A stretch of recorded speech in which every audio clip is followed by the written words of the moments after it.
Fake accounts மாதிரி fake லெட்டர்ஸை தவிர்க்கிறதுக்கு 100 வருஷத்துக்கு முன்னாடி இந்த மெத்தடை கண்டுபிடிச்சிருக்காங்க. அதுதான் ஒரு லெட்டர் எழுதுனதுக்கப்புறம் சீல் பண்ணுற மெத்தட். ஸோ இதில் வந்து பார்த்திங்கன்னா ஹாட் வேக்ஸ் இருக்கும்ல, ஸோ அதை போட்டு அது மேலே வந்து ஒரு டிசைன் வச்சு சீலை குத்துவாங்க. ஸோ அது அவங்களோட பர்சனல் டிசைனாக இருக்கும், யூனிக்காக இருக்கும். ஸோ இதை யாரோ உடச்சாங்க அப்படின்னா அது வந்து துண்டு துண்டாக உடஞ்சி போயிடும். ஸோ இந்த சீலை அப்படியே பார்த்து ரிப்ளிகேட் பண்ணுறது வந்து ரொம்ப ரொம்ப கஷ்டமாக இருக்கும்.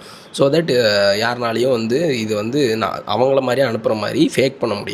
ஸோ இந்த சீல் ஏன் உடஞ்சி போகுதுன்னா, இந்த வேக்ஸ் வந்து பார்த்திங்கன்னா ரொம்ப ஹார்டர் ஆயிரும் அதை வந்து சீல் பண்ணதுக்கப்புறம். ஸோ அதனால தான் வந்து இந்த சீல் வந்து பார்த்திங்கன்னா திருப்பி ரீஹீட் பண்ணாலும் வந்து பார்த்திங்கன்னா அதை மாதிரி ரிப்ளிகேட் பண்ணுறது ரொம்ப கஷ்டமாக இருக்குது. அண்ட் அந்த டிசைன் வந்து யூனிக்காக ஒவ்வொருத்தருமே தனித்தனியாக டிசைன் வச்சுருப்பாங்க. அவங்களோட ஸ்டைலில் ரிப்ளிகேட் பண்ண முடியாத மாதிரி டிசைன் பண்ணி வச்சுருப்பாங்க.